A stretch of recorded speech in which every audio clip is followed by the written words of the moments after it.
SA College of Arts and Science. For admissions, visit www.saces.ac.in. 24 ஆண்டுகள் 24 மணி நேர சேவையில் fast track taxi app download செய்து ₹50 டிஸ்கவுண்ட் பெறுங்கள். பிள்ளையர்களை விரட்ட ஒற்றை விரலால் ஓங்கி அடிப்போம். வாக்களிப்பீர் இரட்டை இலக்கு. பாஜகவுடைய ஓட்டு வங்கி வாக்கு வங்கி அர்பன் மிடில் கிளாஸ். அது என்ன அன்பார்ச்சுனேட்டா என்னன்னா திமுகவுக்கும் வாக்கு வங்கி பெருசா இருக்கிறது அர்பன் மிடில் கிளாஸ்.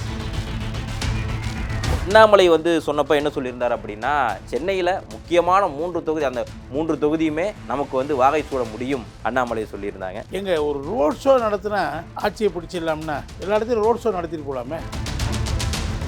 சிவில் உரிமை சட்டம், அன்எம்ப்ளாய்மெண்ட்டு, பொருளாதாரம், இந்திய பொருளாதாரம் இப்படிலாம் வரணும். அப்படி தமிழ்நாட்டில் அப்படியே வருது. லோக்கல் இஷ்யூஸ் தான் ப்ரீடாமினண்ட்டாக வருது. நீங்கள் உள்ளாட்சி தேர்தலில் வர வேண்டிய பிரச்சனைலாம் நாடாளுமன்ற தேர்தலில் வருது. இந்த மழைநீர் வடிகாலுங்கிறது உள்ளாட்சி பிரச்சனை. இப்போ இந்த மகளிர் உரிமை தேவைங்கிறது சட்டமன்றத்துக்கான பிரச்சனை. ஜெயவர்தன் அவங்க பார்த்தோமேனால் ஜெயக்குமார் அவருடைய மகனாக இருக்காரு, ஏற்கனவே எம்பியாக இருந்திருக்காரு. ஸோ இவருக்கான வாய்ப்பு எப்படி சார் இருக்கும்? ஜெயவர்தனுக்கு தான் வாய்ப்பு இருக்கா நான் நினைக்கிறேன். திமுகவோ பாஜகவோ 2 இடத்துக்கு போட்டி போடுறாங்க.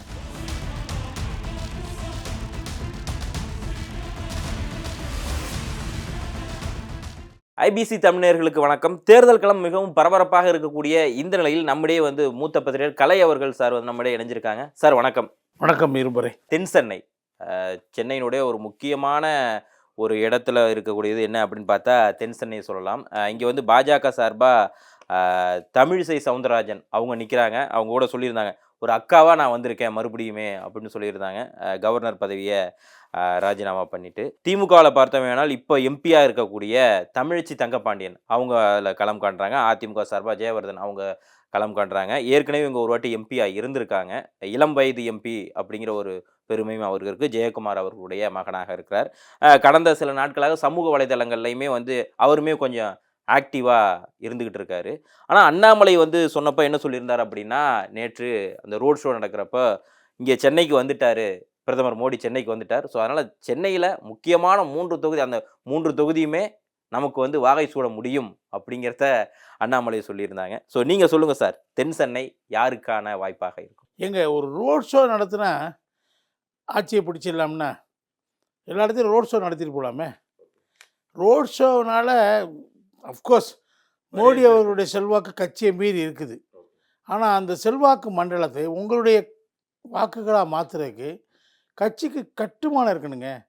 கட்சிக்கு பலமான கட்டுமானம் இல்லையே. பல பாஜக பொறுத்தவரையில் பல வார்டுகளுக்கு அவங்களால ஏஜென்ட்டுகளே நியமிக்க முடியல. இப்போ அதிமுக திமுகலாம் பார்த்தா 5-10 ஏஜென்ட்டுகளை நியமிக்கிறாங்க, ஒருத்தர் கிடையாது. இவங்களால ஒருத்தர் கூட நியமிக்க முடியல. அவ்வளோ வீக்காக கட்டுமானம் இருக்கக்கூடிய ஒரு கட்சி கிராமப்புறங்கள் மக்கள் மத்தியில் எந்த தாக்கத்தையும் ஏற்படுத்தாத கட்சி. அது இங்கே மட்டும்தான் இருக்காங்க. அதாவது பாஜக எப்பயும் ப்ளஸ் பாயிண்ட் என்னென்னா, மலை பிரதேசங்களில் கிராமப்புறங்கள் எல்லாம் ஆர்எஸ்எஸ் பலமாக இருக்கும். வடநாட்டில் பார்த்தீங்கன்னா அது ஒரு பேக் போனால் பாஜகவுக்கு இருக்கும். தமிழ்நாட்டில் ஆர்எஸ்எஸ் சுத்தமாக இல்லை. பாஜகவுக்கு அப்படி கிராமப்புறங்கள் எல்லாம் எந்த செல்வாக்கும் கிடையாது. பாஜகவுடைய ஓட்டு வங்கி வாக்கு வங்கி அர்பன் மிடில் கிளாஸ். அது என்ன அன்ஃபார்ச்சுனேட்டாக என்னென்னா, திமுகவுக்கும் வாக்கு வங்கி பெருசாக இருக்கிறது அர்பன் மிடில் கிளாஸ். தென் சென்னையில் அர்பன் மிடில் கிளாஸ் அதிகமாக இருக்காங்க. இந்த 2 பேரும் பிரிச்சுக்கிடுவாங்க வாக்குகளை. அது advantage to ADMK. Okay, ADMK நீங்கள் பார்த்தீங்கன்னா 2019 இந்த தமிழச்சி தங்கபாண்டியன் ஒரு 21% தான் லீடு கொடுத்துருக்காங்க. எல்லாரும் 60% வாங்கினாங்க. கனிமொழிலாம் 36% லீடு கொடுத்தாங்க. இவங்களால் அவ்வளோ கொடுக்க முடியல. ஆனால் 2014 பார்த்தீங்கன்னா மும்முனை போட்டியில் அதிமுக 41.34% வாங்கினாங்க.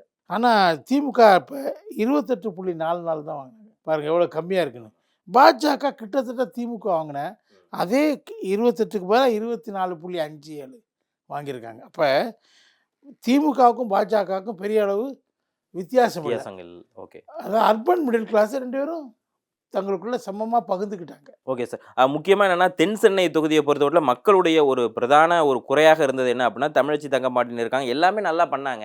ஆனால் இந்த மழை மாதிரியான இந்த காலங்கள்லாம் வர்றப்ப அவங்க கொஞ்சம் பார்க்கல அப்படிங்கிற ஒரு குறையும் மக்கள் சொல்லியிருந்தாங்க. இல்லை, மிக்ஜாம் புயலுக்கு சென்னை முழுக்க திமுக ஆட்சி மேலே கோபம் இருக்குது.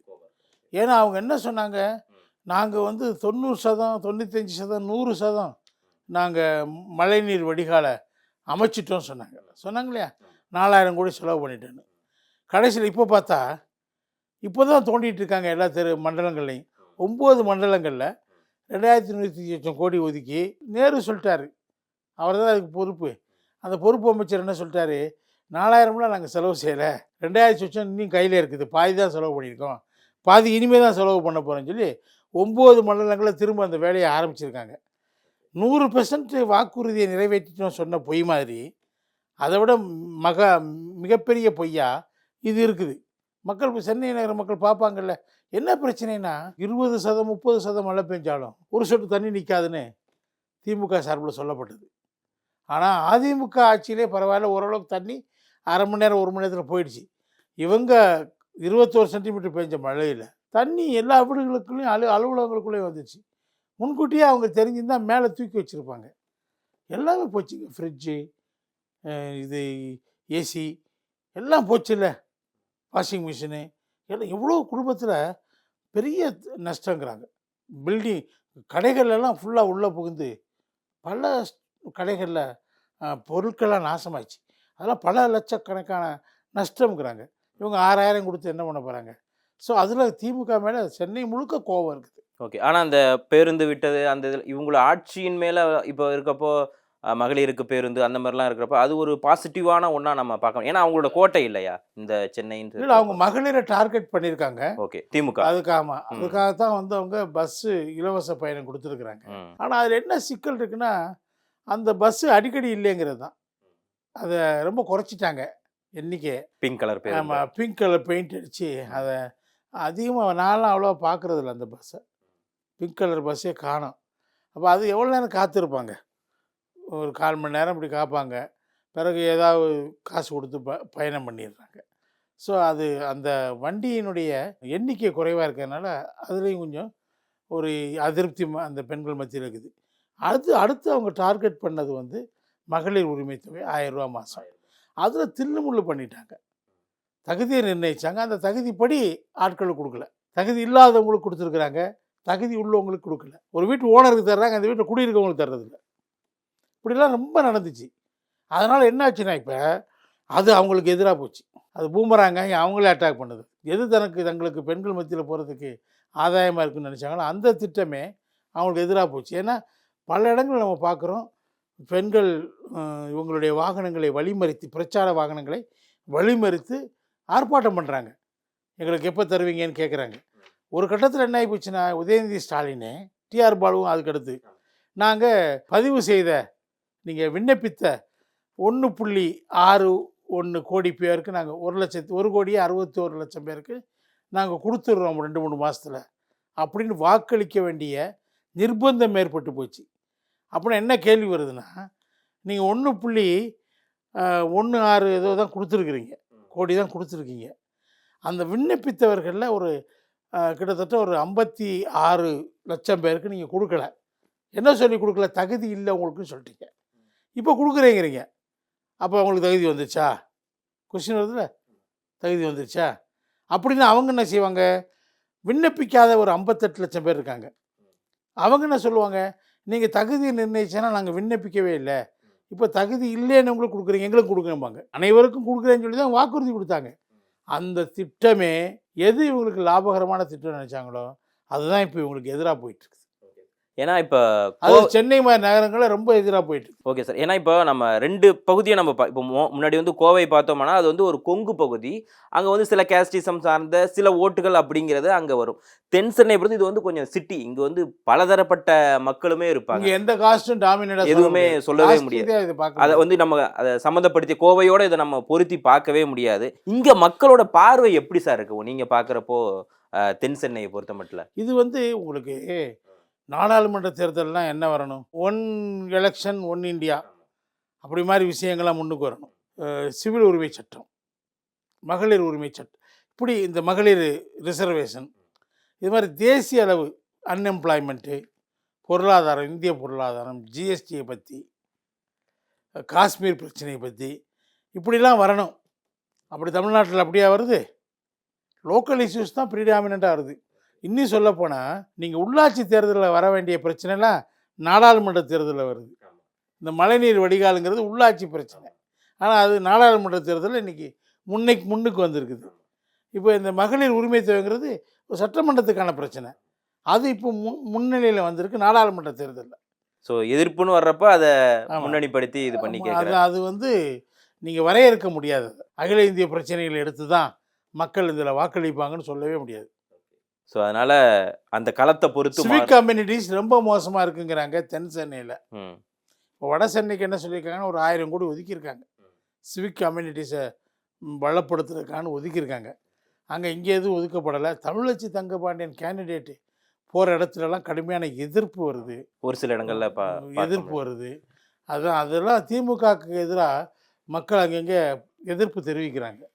அதெல்லாம் அவங்கள பாதிக்கும் சென்னையில் பொதுவாக. பட்டு வட சென்னை நிச்சயமாக அவங்களுக்கு கிடையாது. ஓகே, தமிழிசை சவுந்தரராஜன் ஏன்னா அவங்க வந்து சொல்லியிருந்தாங்க இல்லையா, நான் ஒரு கவர்னராக இல்லாமல் மறுபடியுமே களத்தில் இறங்கியிருக்கிறாங்க. மோடியினுடைய அவங்களுக்கு கொஞ்சம் ஹைப் கொடுக்குற மாதிரி மோடியோட ரோட் ஷோவில் பின்னாடியுமே அவங்க இருந்தாங்க, மனோஜ் பீசலும் இருந்தாங்க, அப்புறம் தமிழிசை அவங்களுமே இருந்தாங்க. ஸோ இவங்களுக்கு எந்த மாதிரியான ஒரு பார்வையை மக்கள் கொடுப்பாங்க நீங்கள் பார்க்குறீங்க சார் உங்களுடைய பார்வையிலேருந்து? இல்லைங்க, அங்கே பாஜகவுக்கு ஒரு சின்ன வாக்கு வங்கி இருக்குங்கிறத நான் ஏற்றுக்கிறேன். 2014 பார்த்தீங்கன்னா திமுகவுக்கு அடுத்து நெருக்கமாக அவங்க வந்தாங்க. அந்த தென் சென்னைன்னா அவங்க கூட்டணி, பாஜக மட்டும் கிடையாது, கூட்டணி. இப்போ தனிச்சு இருக்காங்க, தனிச்சு இப்பயும் அந்த கூட்டணியில் இருந்த தேமுதிக இப்போ திமுக அதிமுக போயிடுச்சு, மதிமுக எங்கே போயிடுச்சு, திமுக போயிடுச்சு. 2 கட்சிகள் அந்த கூட்டணியில் உங்களுக்கு இருந்தவங்க இப்போ இல்லை. ஸோ அவங்களுக்கு பலம் குறையுது. நீங்கள் ஏதோ கூடிச்சின்னு உங்களுக்கு கொஞ்சம் சொல்கிறீங்க, எவ்வளோ கூடிச்சின்னு தெரியாது. நீங்கள் கட்டினீங்களே ராமர் கோயில், அவருக்கே வெளிச்சம். ஸோ தமிழிசை பேசாமல் 2 மாநில கவர்னர் பதவியை வகிச்சிருக்கலாம், அதை விட்டுட்டு வந்தது ரிஸ்க் எடுத்துட்டாங்க. பட் மக்கள் பணிக்காக வந்திருக்கேன் அப்படின்னு சொல்லியிருக்காங்க. மக்கள் பணிக்கு இவங்களுக்கு மக்கள் பணியை மக்கள் தரணும்ல, இவங்க வந்திருக்காங்க, அவங்க ஏற்றுக்கணும்ல. கண்டிப்பாக அதுக்கான வாய்ப்பு எனக்கு இருக்கிறதா தெரியும். அவங்களுக்குலாம் வாய்ப்பு அங்கே இல்லை. அங்கே 2ஆயிரத்துக்கு வேணால் அவங்களுக்கும் திமுக கடையில் போட்டி நடக்கலாம், ஆனால் முதலிடம் அதிமுகவுக்கு தான் நான் நினைக்கிறேன். பட் 3 பேருமே ஜெயவர்தன் அவங்க பார்த்தோமே ஆனால் ஜெயக்குமார் அவருடைய மகனாக இருக்கார், ஏற்கனவே எம்பியாக இருந்திருக்காரு. அவருமே சோசியல் மீடியாவில் அங்கே இருக்கக்கூடிய என்னென்ன இஷ்யூ இருந்துச்சு, தமிழச்சி தங்கபாண்டியனோட அவங்க பதவியில் இருக்கப்போ என்னென்ன மாதிரி விஷயங்கள் பண்ணல, சில இடங்கள் ரொம்ப மோசமாக இருக்குது அப்படிங்கிறது தன்னோட சோசியல் மீடியாவில் கிட்டத்தட்ட இவங்க நேம் அறிவிக்கிறதுக்கு முன்னாடியே அவங்க வந்து ஆரம்பிச்சிட்டாரு அப்படின்னு தான் சொல்லணும். ஸோ இவருக்கான வாய்ப்பு எப்படி சார் இருக்கும்? ஏற்கனவே விட்டதை திருப்பி பிடிப்பதற்கான அவருக்கு தான் வாய்ப்பு இருக்குன்னு நான் நினைக்கிறேன். அதிமுக கேண்டிடேட்டுக்கு ஜெயவர்தனனுக்கு தான் வாய்ப்பு இருக்கா நான் நினைக்கிறேன். திமுகவோ பாஜகவோ 2 இடத்துக்கு போட்டி போடுறாங்க. வெற்றி பெறுவதற்கு வாய்ப்பு 2 பேருக்குமே இல்லை. என்ன பிரச்சனை என்னன்னா, அர்பன் மிடில் கிளாஸ் இருக்காங்க இல்லையா, அந்த வாக்கு வங்கி தென் சென்னையில் கொஞ்சம் கூடுதலாக இருக்குது. அப்பர் மிடில் கிளாஸ் அங்கே இருக்காங்க, இருக்கீங்களா. இந்த வாக்கு வங்கி என்பது பாஜகவுக்கும் திமுகவுக்கும் பொதுவான வாக்கு வங்கி. அவங்க இந்த வாக்கு வங்கியை ஷேர் பண்ணுவாங்க தங்களுக்குள்ள. அவங்க எந்த அளவுக்கு சமமாக ஷேர் பண்ணுறாங்களோ அந்த அளவுக்கு அதிமுகவுக்கு அட்வான்டேஜ். ஸோ நன்றி சார், இந்த நிகழ்ச்சியில் இணைந்து உங்களை நேரத்தை ஒதுக்கி கொடுத்து கருத்துக்களை மிக்க நன்றி சார். நன்றி. SA College of Arts and Science. For admissions visit www.saces.ac.in. 24 ஆண்டுகள் 24 மணி நேர சேவையில் fast track taxi app download செய்து 50 ரூபாய் டிஸ்கவுண்ட் பெறுங்கள். பிள்ளையர்களை விரட்ட ஒற்றை விரலால் ஓங்கி அடிப்போம். வாக்களிப்பீர் இரட்டை இலக்கு.